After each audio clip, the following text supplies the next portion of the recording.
فوج کا جو تاحیات قائد ہے نا نواز شریف، فوج کا لیڈر ہے. اس سے پہلے فوج کا ایک لیڈر تھا پرویز مشرف، وہ بھی جلا وطنی میں زندگی گزار گیا، وہی مرا جلا وطنی میں، واپس آنے کی جرت نہیں کی دوبارہ. فوج کا جو تاحیات قائد ہے نواز شریف، وہ بھی تب تک واپس نہیں آیا جب تک قاضی کی کورٹ نہیں بن گئی اور جب تک حافظ صاحب آرمی چیف نہیں بن گئے، وہ بھی ڈرا پھرتا رہا. یہ شخص اپنے بدترین دشمن کے ہوتے ہوئے، عاصم منیر کی آرمی چیف ہوتے ہوئے اور یایا خان والی اور ڈوگر کورٹ اور نیلم والی عدالتیں ہوتے ہوئے بھی خود کہتا ہے اپنی ماں سے کہ میں ڈرنے والا نہیں ہوں، میں واپس آ رہا ہوں، پکڑتے ہیں تو پکڑیں. 2 مہینے سے پاکستان تھا، اب پکڑا ہے. تو یہ خاندان اتنا بہادر ہے، لیکن ان سے کوئی 10% بہادری بورو کر لینا یہ قوم تو یہ ملک آزاد ہو جائے گا. یہ ذرا چیک کریں، یہ وہ لوگ ہیں. اس میں نے سب کو ڈالا ہے تو کوئی یہ نہ کہے کہ کوئی خاص فرقے کی بات ہو رہی ہے، اس میں ہر مختلف طرح کی سوچ کے لوگ ہیں. یہ سب یا خاموش ہیں یا طاغوت کے ساتھ کھڑے ہیں، یا خاموش ہیں یا طاغوت کے ساتھ کھڑے ہیں. حالانکہ ان سب کو علماء سو ہونے کے بجائے علماء حق کا کردار ادا کرنا چاہیے تھا. مورل کرائسس کے دور میں لوگوں کو مورل لیڈرشپ دینی چاہیے تھی، لوگوں کو گائیڈ کرنا چاہیے تھا، اپنے اپنے فرقے کے علماء کو بتانا چاہیے تھا کہ آپ مساجد میں لوگوں کو گائیڈ کریں گے کیا کرنا چاہیے جب اس طرح کا کرائسس آ جائے کسی ریاست میں. لیکن یہ لوگ طاغوت کے ساتھ کھڑے ہو گئے ہیں. اور اس میں طاغوت کے ساتھ کھڑے ہونے والے ایک صاحب وہ پورا ایکسکیوز بناتے ہیں. جی مفتی منیب الرحمان صاحب نے سہیل وڑائچ صاحب کے لیے یہ پوری تحریر لکھ ڈالی ہے. جناب سہیل وڑائچ ایک معتدل مزاج، ٹھہراؤ کے ساتھ بات کرنے والے شخص ہیں، لبرل اور سوشل ڈیموکریٹ ہیں، تاریخ کا اچھا مطالعہ ہے، اپنی سوچ کے مطابق ملک و ملت کے مسائل میں توازن، اعتدال اور اصلاح اعمال کے قائل ہیں. اظہار خیال کے لیے استعارات، تلمیحات اور تشبیہات و تمثیلات کا انداز انہوں نے اس لیے اختیار کر رکھا ہے کہ بات بھی ہو جائے اور پکڑائی بھی نہ دیں، لیکن تابع کے یعنی آخر کب تک. دور سے احوال کا منظر دیکھنے والے ناظر کی حیثیت سے ہماری دانش میں ان سے تھوڑی سی بے احتیاطی ہو گئی ہے. انہوں نے جس طرح جناب فیلڈ مارشل کے ساتھ برسلز کی میٹنگ کا جور کشید کر کے پیش کرنے کی کوشش کی ہے، وہ دراصل ہماری حدیث وفقہ کے اصول کے مطابق روایت لفظی نہیں بلکہ روایت بالمعنی تھی. اور ظاہر ہے روایت بالمعنی میں کچھ حذف و اضافہ بھی ہو جاتا ہے، اور کبھی تعویل ما لم یرضی بہ القائل کا الزام بھی لگ جاتا ہے، یعنی کسی کے کلام کی ایسی تعویل کرنا جو قائل کی منشا کے مطابق نہیں ہے. نیز کبھی قائل یہ بھی چاہتا ہے کہ اس کی بات متعلقہ حلقوں تک پہنچ جائے لیکن اس کا حوالہ نہ آئے. الغرض منظوری کے بغیر حوالہ دینا درست نہیں تھا، لیکن انہیں رعایتی نمبر دینے چاہیے. ہم سب نے مل کر آگے چلنا ہے. سہیل وڑائچ کی سفارش بھی ڈال دی ہے اور ادھر سے بھی بتا دیا ہے کہ انہوں نے شاید یہ بات ہی نہیں کی تھی، اگر کی تھی تو ان کا حوالہ نہیں دینا چاہیے تھا. اس کے بعد رانا ثناءاللہ کا بیان آ جاتا ہے کہ جہاں تک سہیل وڑائچ نے بات کی وہاں تک درست تھی، بات کو اتنا بڑھایا گیا کہ صورتحال ایسے بن گئی کہ شاید ادارہ اسے افورڈ نہیں کر سکتا تھا. TGISPR نے جامع اسٹیٹمنٹ جاری کی، اب معاملے کو یہیں تک رہنے دینا چاہیے. تو یہ معاملہ اتنا بڑھ گیا کہ ایک کے بعد ایک بندے کو لانچ کیا گیا. اس کے بعد ہمارے جو اس ٹائم روتے ہلال کمیٹی کے چیئرمین ہیں کوئی آزاد صاحب ہیں، انہوں نے بھی ایسا ہی کوئی ملتا جلتا سٹیٹمنٹ جاری کیا ہے حافظ صاحب کے حق میں. تو میں یہ کہنا چاہوں گا کہ خدائی کے دعوے نہ کرتے جو بعد میں تردیدیں کرنی پڑتی. ہمیں کیوں یقین ہے کہ انہوں نے 100% یہ بات کی ہے؟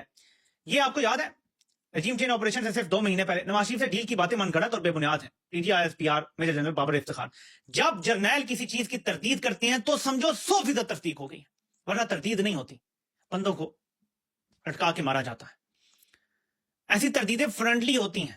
یہ وہ بھی فرینڈلی باتیں تھی، جی آپ کی ڈیل ہو گئی ہے یا نہیں؟ ہاں جی نہیں ہوئی جی ہماری، تو یہ غلط باتیں. اپنا بندہ بات کرے تو صرف ایسی تردید آتی ہیں which means confirmation. مخالف بات کرے تو اس کو لٹکایا جاتا ہے، اس کی تردیدیں نہیں آتی. تو میرے پاکستانی اپنے بندے سے بات کروائی گئی، اس کو ٹیشو پیپر سے بدتر چیز سے جوڑ کے اس کا استعمال کر کے اس کو پھینک دیا گیا ہے. اور اب وہ شخص کہہ رہا ہے، اس نے کچھ 4 صفحات کی تردید جاری کی ہے، اس میں اس نے کہا جی کہ میں نے تو ایسا کچھ لکھا ہی نہیں تھا، میں نے تو یہ کہا نہیں تھا کہ میں نے انٹرویو کیا ہے، میں نے فلاں فلاں فلاں جو بھی بات ہے تو میں نے ایسا کہا نہیں. اور بابر اس کو غلطی ہوگی احمد شریف کو، وہ تو ذاتی طور پہ میرے سے بڑے اچھے تعلقات ہیں ان کے، تو ادھر نہیں غصہ نکالا، لیکن PTI کو مرود الزام ٹھہرا دیا جی کہ PTI نے باتیں بنا لی، کچھ یوٹیوبر نے باتیں بنا لی. تو میں نے پہلے دن ٹویٹ کر دیا تھا کہ سہیل وڑائچ جو ساری دنیا کو کہتے ہیں کہ معافی مانگ لو، مزاحمت کر لو، وہ خود مزاحمت نہیں کریں گے بلکہ مفاہمت کا راستہ چنیں گے. تو انہوں نے مفاہمت کا ہی راستہ چنا ہے اور ٹکر لینے والے وہ ہیں نہیں، بے شک اپنی قربانی ہی کیوں نہ لگ جائے، لیکن وہ ڈٹ کے کھڑے ہونے والوں میں سے نہیں ہے بلکہ وہ مفاہمت کرنے والوں میں سے ہیں. اور طاغوت کے ساتھ آج کل پورے ملک میں ہر طبقے نے مفاہمت کی ہوئی ہے، جس میں ہمارے علماء کا طبقہ نمبر 1 ہے مفاہمت میں. مولانا طارق جمیل صاحب نے 2-3 بار کھل کے بات کی ہے اس نظام کے خلاف. باقی جتنے علماء آپ دیکھ لیں وہ آپ کو یہی نظر آئے گا کہ طاغوت کے آگے سجدہ ریز ہے، یعنی یزید کے سامنے سجدہ کرنے والے اس کی مخالفت کر رہے ہیں جو دور حاضر کے یزید کے مقابلے میں ڈٹ کے کھڑا ہوا ہے، تن کے کھڑا ہوا ہے، سینہ تان کے، گردن اس نے اٹھا کے رکھی ہوئی ہے کہ یہ کٹ تو سکتی ہے، جھکے گی نہیں یزید کے سامنے.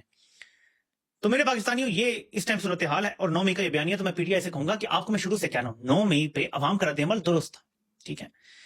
اگر کہیں کو توڑ پھوڑ ہوئی ہے، کسی نے ایکسیس کی ہے، ٹھیک ہے، تو آپ یہ کہیں جی کہ CCTV فوٹیج فراہم کریں کہیں کوئی ایکسیس ہوا ہے تو اس بندے کو اتنی ہی سزا دیں جتنی کہیں توڑ پھوڑ کی ہوتی ہے. یہ بغاوت, یہ دہشت گردی, یہ فلاں, یہ دفعات لگتی ہی نہیں ہے.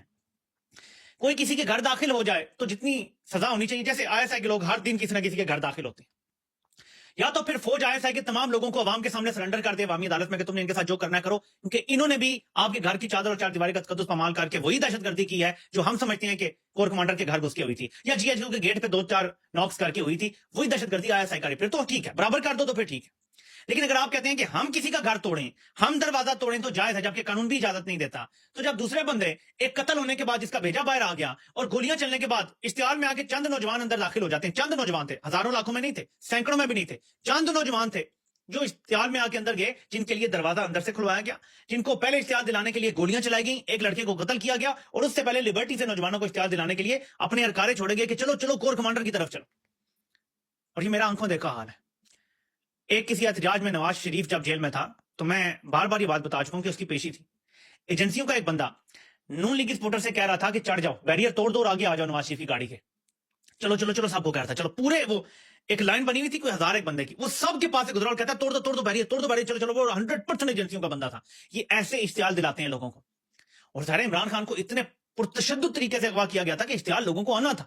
تو یہ مکمل پری پلانڈ لمبی پلاننگ کے ساتھ کیا گیا فالس فلیگ تھا, جس کے پہلے کی پلاننگ کی گئی, اس دن کی پلاننگ کی گئی, اور اس کے بعد کی مکمل پلاننگ تھی. لسٹیں تیار تھیں کہ اتنے ہم نے 30-40 ہزار ورکر پکڑنے ہیں تاکہ جو ان کے ہر بار جلسے اتنے بڑے ہوتے ہیں, ان کے لوگ احتجاج میں آ جاتے ہیں, یہ ختم ہو, لوگ ڈر جائیں, خوف کا شکار ہو جائیں, اور پھر گھروں کو توڑنا بھی اس پلاننگ کا حصہ تھا, کاروبار کو توڑنا پلاننگ کا حصہ تھا, پارٹی کو توڑنا پلاننگ کا حصہ تھا, انتخابی نشان لینا پلاننگ کا حصہ تھا, اور پھر الیکشن چوری جو کیا گیا وہاں پہ آ کے یہ کھیل اپنی پیک پر پہنچا. تو یہ ہے ساری حقیقت ان کے اس بیانیے کی. اور آفت صاحب, آپ مولویوں سے جتنی مرضی مدد لے لیں, لیکن آپ نے جو خدائی کے دعوے کیے ہیں نا, وہ کہتے ہیں کہ اس پہ جو بات کی ہے نا, وہ کہتے ہیں سچ بولا ہے تو اس پہ قائم بھی رہو ظفر, آدمی کو صاحب کردار ہونا چاہیے. تو اگر بول دیا ہے کچھ تو اس پہ قائم تو رہیں. یہ کیا بات ہوئی, ایک آپ کا آرمی چیف کہتا ہے جی میں تو آرمی چیف ہی نہیں ہوں, میں پولیس کو بلا لوں گا فرانس میں بیٹھے ہوئے, آپ کہہ رہے ہیں جی میں نے نہیں کہا تھا, میں نے تو خدائی کا دعویٰ کیا ہی نہیں تھا. جب ایک بات ہوتی ہے تو اس کو تسلیم